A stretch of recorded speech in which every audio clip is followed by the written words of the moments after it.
Hello, and welcome to another episode of Pop Matters. I'm your host, Professor Lincoln Geraghty, and each month we look at popular culture matters and if they matter, from comics to sci-fi to all things fan-based. Now this month I have joining me Dr. Ben Macpherson, reader in vocal theatres in the School of Art, Design and Performance. Also Dr. Phoebe Rumsey, senior lecturer in musical theatre, also in the School of Design and Art, Design and Performance.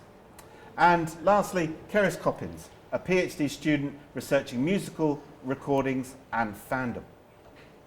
Now in this episode, we'll be discussing the musical.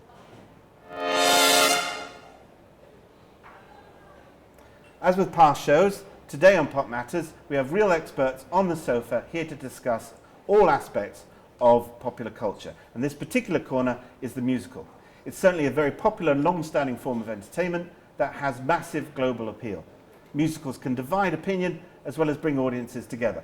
Now, humming a favourite tune from an Andrew Lloyd Webber musical may signal your love of musical theatre, but at the same time, it might show that you have a particular interest in a style, type, or performance, one show over another.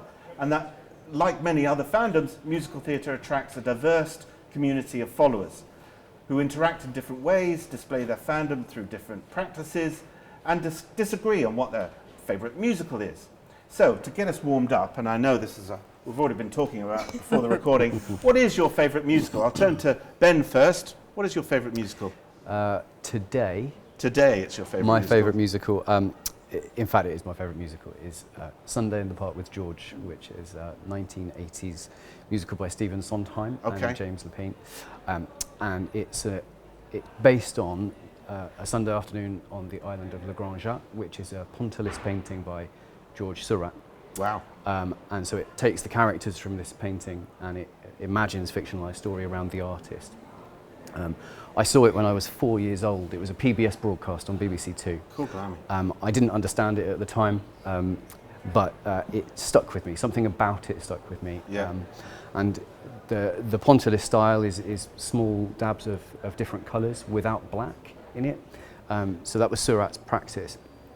And Sondheim's music creates a texture musically, just simply by using short staccato repetitions of notes and note clusters. Yeah. So it's something about the way that it was written that really appealed to me, and it's just it's a really beautiful piece of work, and it's stayed with me for a long time. Wow. And it inspired you to get into teaching and research? I would say it did, yeah, very much. Excellent. Phoebe, yours? Well, again, today, because there's so many. You have many favourites. I really love the 2012 musical Once. Okay. Because I've seen it twice. Hey. And there are actually three things about it that I love.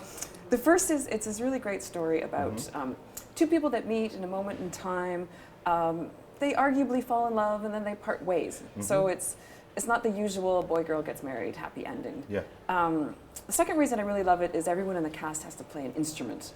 Wow. Which is very unusual. Usually you have to sing and dance and act, but then they're also being asked to play the fiddle, or it just kind of rearranges everything. And then for me, as a choreographer, the third thing I love is that the movements they have to do while playing get paired with the choreography, which was beautifully done by Stephen Hoggett. Okay. And so it's not quite dance as you would think, it's more this physical theater, pedestrian movement, and it just is kind of this new package that makes for this really innovative contemporary musical. Excellent. So today, that's my favorite musical. That's your favourite? Yeah. Brilliant. Cerys? Yeah, I think the one I come back to a lot is Wicked. It was one of the first shows I saw on the West End, and I just love it. I think I love the kind of feminist retelling of these two kind of characters, and it takes place before the kind of Wizard of Oz, and then there's kind of the nod to the Wizard of Oz as well in it. And yeah, I just love the story of the kind of sisterhood and the songs in it. I find it really catchy. Yeah, and it's the one I always go back to, and I've seen it 3 times, I think. But yeah, if I go and see a show, that's the one I really like seeing. And we have the film adaptation coming out very soon. Yeah. Are you looking forward to that? I am, but I'm also a bit apprehensive. I think that's quite a typical musical theatre kind of lover worry is, how are they going to do it? Am I going to like the changes they've made? But actually, I'm looking forward to the kind of set and how they've designed Oz to look. Yeah. So yeah, And I'm looking forward to it. Yeah, it's a 2-parter. I am looking forward to it, yeah. Yeah. Well, I guess I'm the odd one out. So one of my favourites is the Lloyd Webber Great Starlight Express. I too saw that 3 times in a sense when I was a kid, and it did make a huge impression on me, even though I can't skate for love nor money, I can't sing for love nor money, and I play no musical instruments. But I just love the idea. I was into trains a lot when I was young, and there you go. There's a musical based on my Hornby 00 railway set, so that brought me to musical theatre. But a diverse range of interests, which, as you've all pointed out, have had a long-lasting sort of impact, a sort of real history, and brings you back lots of favourite memories of childhood. And that's where I want to turn to next in our discussion. It's clear that musical theatre has had a particular appeal for our guests, and the fact that they come back to it regularly and they revisit their musical shows it has some great impact. Now, these important personal memories stick with us, and that's something we will talk about in our discussion later. But to get us into the mood for talking about musicals and why they're so popular, we have a real special treat for you today. First time on Pop Matters, a live performance of a Broadway classic. Now, I'll let Ben escape from the sofa now because he's going to tickle the ivories. And I just want to introduce our two special musical guests. We have singer Maia Cubi and dancer Grace Atwill joining us today. Both are second-year undergraduate students here at the University of Portsmouth, studying for a Bachelor of Arts in Musical Theatre. Now, Maia is Catalan and has had been taking music lessons for many years, since she was 5, and also saxophone lessons too, and singing training. Her favourite musical is Hadestown. And then Grace has been taking dance lessons since she was 3, if you can believe it. I couldn't even ride a bike. Still can't ride a bike. And she's a grade 8 level pianist. Her favourite musical, now I agree, Les Miserables. So thank you very much for that. Can I just say a big warm welcome then. Ben, you ready? Ready. Maia, Grace, you ready? Excellent. So with Ben, Maia and Grace, Pop Matters producers, George M. Cohan's Give My Regards to Broadway from his 1904 musical play, Little Johnny Jones. Give my regards to Broadway, remember me to Herald Square. Tell all the gang at 42nd Street that I will soon be there. Whisper of how I'm yearning to mingle with the old-time throng. Give my regards to Broadway and say that I'll be there ere long.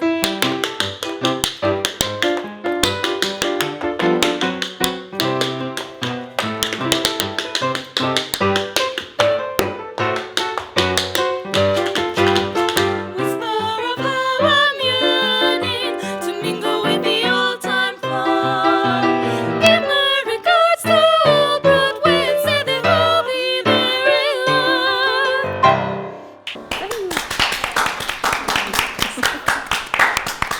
Thank you, Ben. Thank you, Grace. Thank you, Maia. Excellent. Ben, come sit down. Thank you very much. Now, as we've just been seeing, Ben, and heard from that wonderful rendition of Give My Regards to Broadway, the musical has a long history, and it has sort of lived well beyond some of the original recordings and performances. They sort of lived beyond their sort of original time. And that's where we will pick up our discussion. Ben, I was wondering, what are the historical roots of musical theatre? Clearly, Broadway is an important sort of nexus for that history, but what are the sort of fundamental things we need to think about in terms of its history? So really, it comes from a very diverse range of influences, both from what we might think of as high art and also low art. So we might begin somewhere in the 1600s and think of opera. We're going to fast forward really quickly through to the late 19th century. So around 1890 to 1892, Right. we have this confluence, this meeting of various different traditions and practices, including opera and operetta and comic opera, but then also including things like minstrelsy, vaudeville in America, the equivalent of music hall in the UK. And these basically come together by accident in a new form. And we can trace it specifically back to somebody called George Edwards, who was a British-Irish producer in the West End. And he had to fill a slot in a programme in the season in 1892. And a musical farce is what it was originally called. Okay. In Town is the first piece that we might go to, 1892. It was balletic comedic, operatic, popular, musical-styled piece that told this really fluffy story. So that set of styles, that set of influences, really fed the musical from that period. Okay. Originally known as musical comedies, through people like George Gershwin, through George M. Cohan that we've heard. We might then move into the 1940s, where the musical theatre or the musical play becomes a thing. So the prime example of that, 1943, Oklahoma, Richard Rodgers and Oscar Hammerstein II, where the attempt to integrate the songs into the drama and into the narrative really took a foothold. So in the earlier musical comedies, the songs kind of stopped the show. They were an excuse for a song and dance number in this really often frothy narrative. Yeah. Oklahoma is held to change all that in musical theatre history. So we move in then what would be known as the golden era of musical theatre, Rodgers and Hammerstein, Lerner and Lowe and so on, My Fair Lady, South Pacific, we could go on. We move through into the 60s and 70s, and the idea of pop music and rock music entering the arena really becomes popular. So what we see is a direction of travel change. So where in the early 20th century, musical comedies fed the hit parade, and we get a lot of the American songbook, the Great American Songbook, that we know and love from these shows that fed in. Now we're getting the pop charts entering the sound of the musical. So we might think of Hair in 1968, Bye Bye Birdie, which preceded that, is held to be the first rock and roll musical. And we move then up to Andrew Lloyd Webber, of course. So Jesus Christ Superstar and Evita, which were both released first of all as albums. Concept albums. Nobody would touch Jesus Christ Superstar as a musical because of its themes at the time in the 70s. So then the pop charts became something that fed the musical. And we move all the way through to the 21st century, and we've got that with things like bio-musicals and jukebox musicals, where people like Tina Turner or the Four Seasons or Elvis have these musicals based on either their life stories or their back catalogues. So there's this real sense of popular culture and popular music feeding into the musical, alongside the sort of genetic links that it has to opera and particularly operatic vocal styles as well.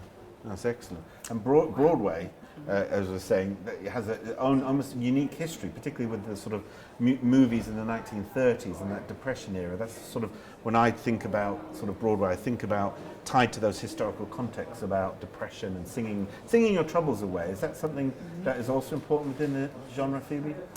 Well, there certainly was sort of what you're doing outside the theater and inside the theater, and there's different times where that would either be similar or you were escaping to the theater. Right, yeah. So certainly in terms of dance, sometimes the dances you would do at the dance hall would also be seen on stage, but then as we move through history, like coming up to Oklahoma, like Ben was saying, it was an escape to these dream scenarios where you would be seeing all this sort of dance that is happening in the imaginary. So I think it kind of fluctuates back and forth, and certainly Times Square has had a really interesting history of being quite low and seedy, but then coming into the Disneyfication of Times Square with Beauty and the Beast coming in, Lion King, like so it's a fascinating history that Ben traced in 3 minutes. That was excellent. Sums up a whole discipline, 3 minutes.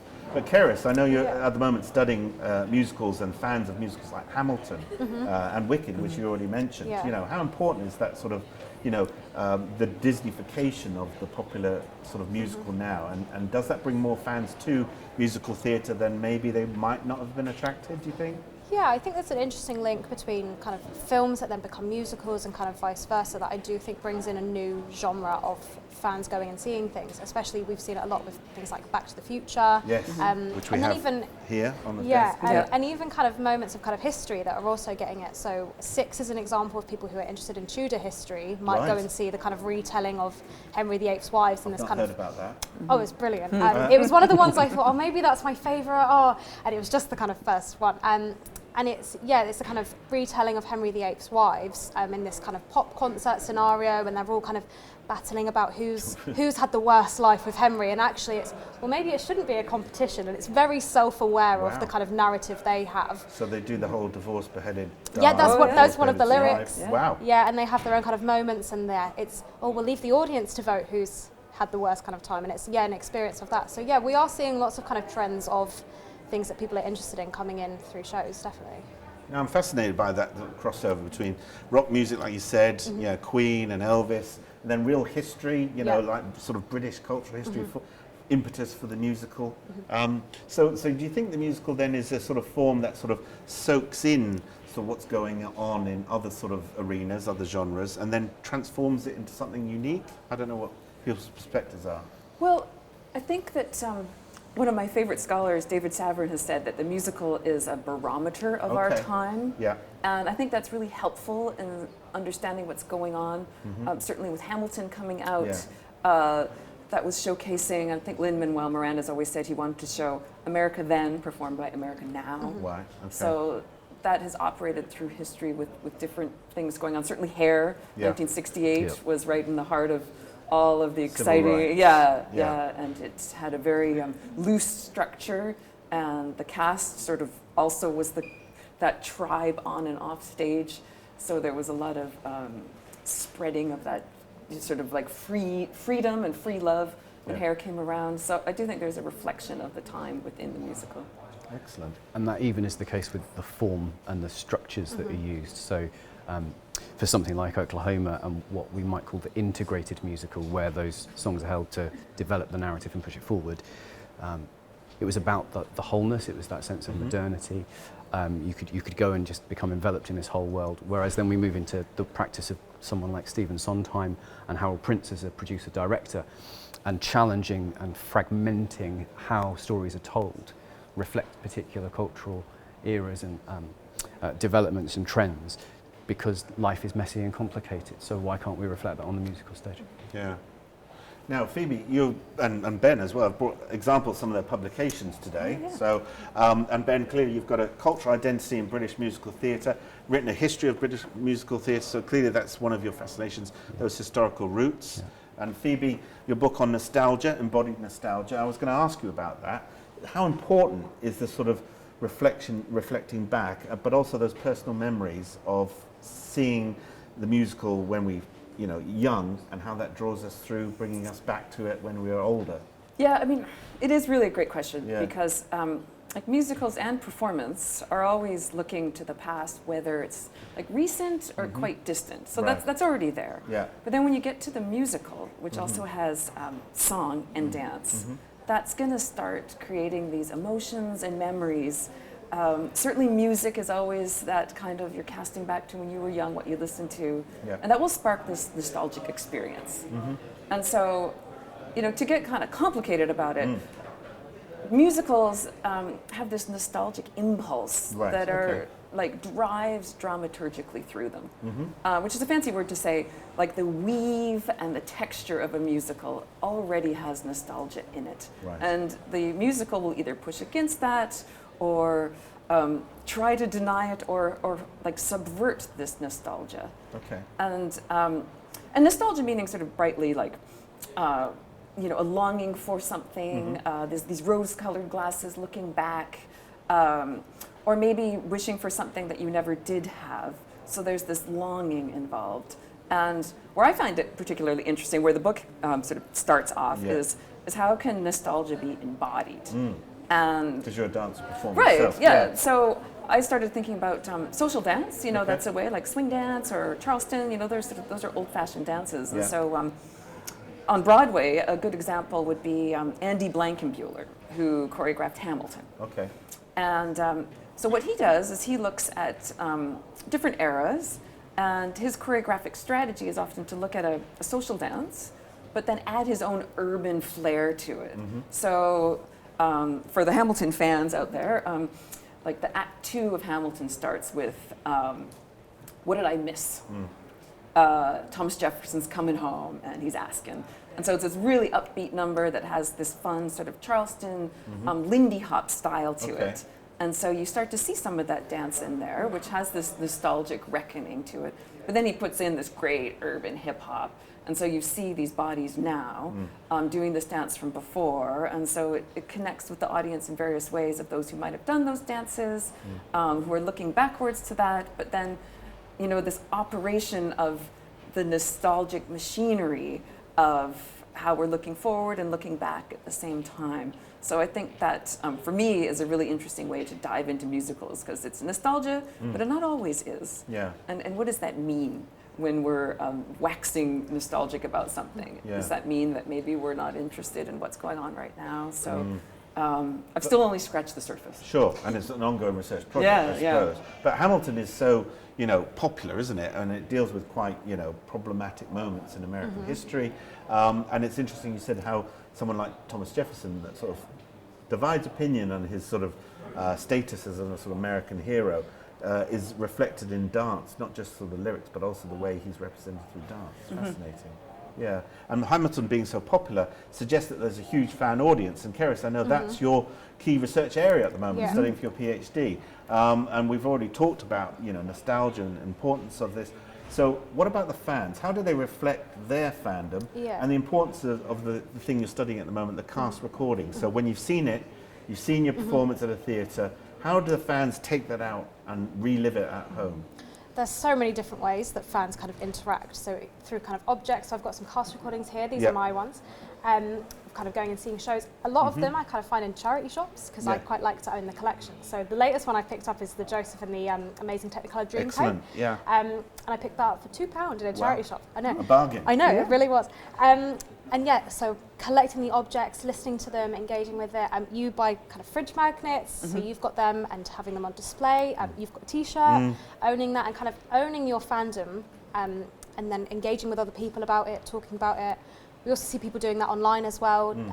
Instagram, Reddit, Tumblr, Facebook, all of those kind of things as well are really important. What's also interesting is that there's a new convention, Musical Con. So it's been on for 2 years, and the last one that just happened had over 10,000 people attending. And Here in the UK or the Yeah, it was in London. Oh, wow. Okay. It was in the XL. It was a 2-day event. You could go and do workshops. There were screenings. The fans, there was a cosplay competition, there was loads of merchandise you could buy. It was this huge event. So actually what's lovely is that you're also seeing kind of other fan practices coming in for musical theatre too. And I guess crossovers, are any crossovers with sort of the film adaptation of the stage production? Sometimes, yeah, for the ones that kind of have the film that then becomes a musical, you kind of see the crossover of people engaging in both of those too, yeah. Yeah. Now, when we talked about our favourite musicals, we sort of got a sense that sometimes differences of opinion can cause divisions and splits within the fan community. Even the same musical, but different performances in different venues. Like, you've seen a musical how many times? Wicked, was it? So I've seen Wicked 7 times, yes. And which of your favourite is of those different performances? The first one had Idina Menzel in it, when I saw it first in London, the original Elphaba. Okay. So that holds a very special place because it was a fantastic performance that she gave. I've seen another actor play Elphaba called Alexia Hadime 3 times of the 7. Also very good. Yeah. By the 5th time, I got up there and joined them. Yeah, I could sort of check out a little bit from some of it. Yeah. But there's something about that repeated viewing and then the ability to listen to something repeatedly as well. And what is sometimes really interesting is when you see a show and you've seen a particular cast, you're really familiar with a particular cast, and then you have the cast album, and it's a different cast, or you've listened to a cast album with really particular voices.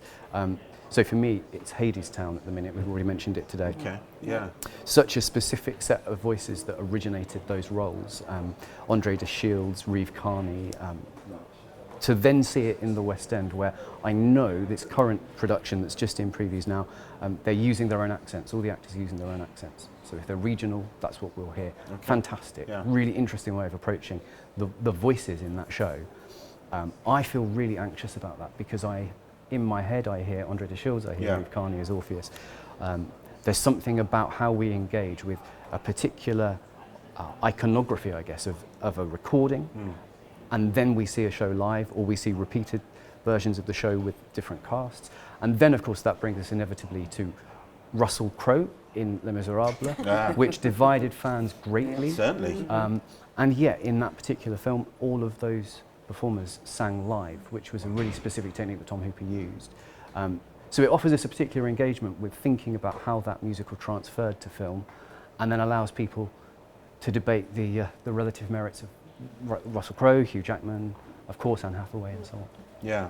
And that competition, that sort of sense of hierarchy, authenticity, goes back to that, the original being the best, or, again, variations of the original. I remember, Phoebe, you telling me that Cabaret is being sort of reimagined, or has been reimagined. Yeah, and Cabaret, that has split the fans, because some performances or musical numbers have been changed or extracted completely. Is that right? Well, there has been so many iconic performances of it, and interestingly enough, a lot of people cue into the movie with Liza Minnelli, and Bob Fosse was the director and choreographer of that. So that look of the black cabaret outfit is kind of stuck, and is sort of celebrated really as like a really movie image history. of of musical theater, and so different interpretations. I think have to sort of compete with that, and the current production running in London really takes a total, handbrake turn and does it completely differently.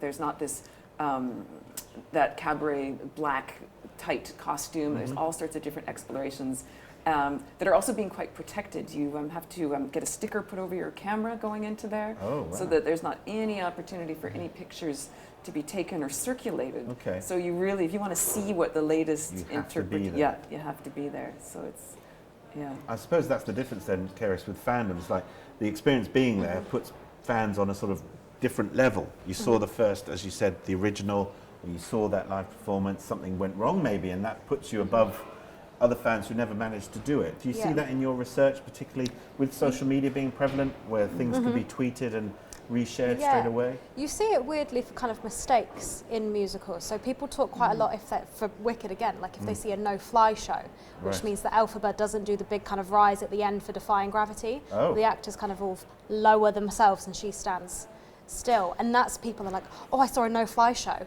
And people are they can't quite decide whether they love the kind of experience that something's gone wrong or actually they enjoy that.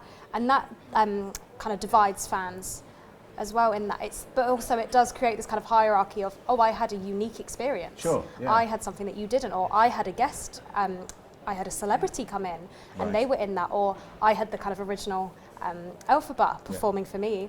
And yet it definitely creates this kind of like split of fans and their kind of own hierarchy of how they see themselves. Yeah, and the spilling over with, you mentioned Wicked being your favourite musical, the film coming out soon, that has already stoked fears online about, who's playing the different parts, at what point during the musical will the first film end and the second one start in a couple of years' time. What do you think about, that influence fans have on the production? And do you see that coming into other productions or other sort of musical productions put on at the moment? Sometimes it kind of happens for cast recordings. So a particular example was the Heathers West End. Fans really wanted a cast recording, so they then got one. But on the front of the cast album, it said featuring Carrie Hope Fletcher.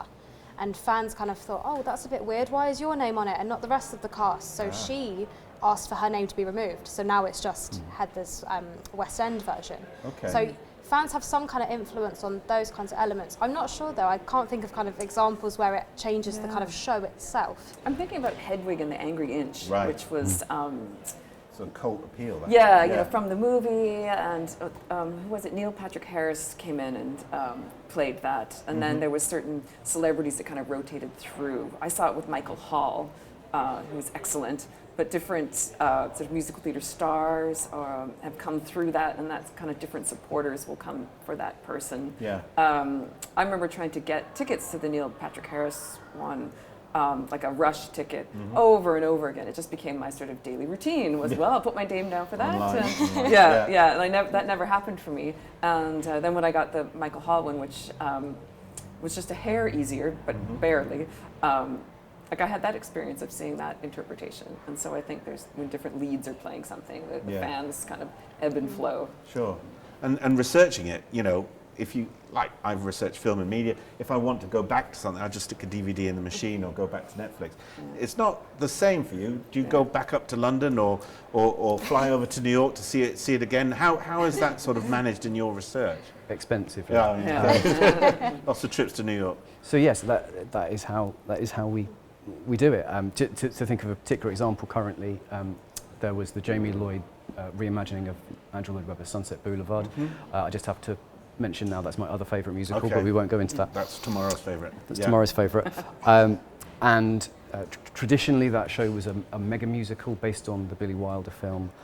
The original set dripped with gold, the costumes were incredibly opulent, and the character of Norma Desmond, and now Mr. DeMille, I'm ready for my close-up, is really specifically tied to particular actresses from a run in the early 90s. Jamie Lloyd stripped all of that out. It's monochrome, so all of the set design is a black box, so it's basically it's magnet. Very understated. And that aesthetic actually sums the show up really well. It's a black box, black and white costumes, and Norma Desmond was played by Nicole Scherzinger as the primary pop star. Norma Desmond. Yes. And they use a tilting video wall and effectively GoPros on rigs to create really interesting retellings and shifts in the dynamic of the character relationships on stage. It was an expensive ask.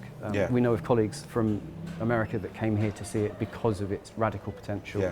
And this is something particularly that Phoebe is looking at, is the idea of how revivals can reimagine, reinterpret, and perhaps challenge some of the more problematic elements of older text as well. And challenges you to have to go see it again, see the differences between them and what has changed. I mean, a musical like Oklahoma was recently revived by Daniel Fish, and I like to call it sort of radical revivals, and this one fits under that. This current Oklahoma took this dream ballet concept I mentioned, which was a whole cast fantasy ballet, can-can dancing, and they distilled it down to one performer, a contemporary dancer that interpreted that.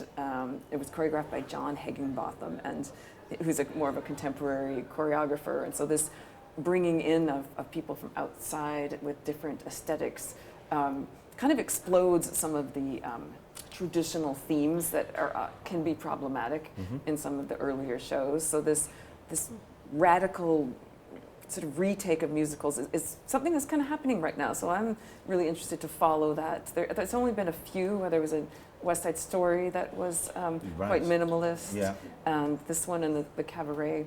So I'm kind of keeping an ear to the ground. What else will be doing that? Though it comes up, the question is what needs to be revived, and should we be reviving some of these shows? So I was going to say, just before we end the show then, so where do you think the musical's going in the future? We talk about radical set design, dialing back the sort of razzmatazz. Where do you think the musical's going as a form of entertainment in the next 10 to 20 years? Virtual reality? I think AI gaming and virtual reality are definitely coming into theatre practice anyway. As we know, musical theatre is, I think, a frontier that perhaps it hasn't quite managed to cross yet. I think it will. And you mentioning gaming, so recently there was a commentary in a newspaper about the prevalence of songs and really specifically theatrical aesthetics appearing in video games.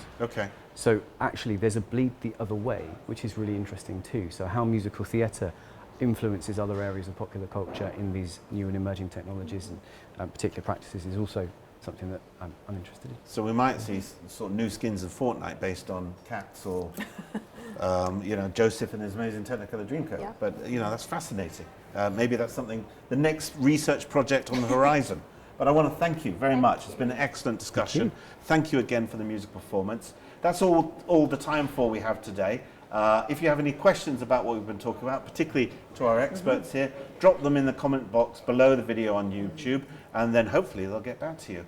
And by all means, get in touch with our guests using their names at the University of Portsmouth. I'm sure they appreciate any questions their way. They love talking about musicals. For now, though, my thanks go to Ben. Thank you.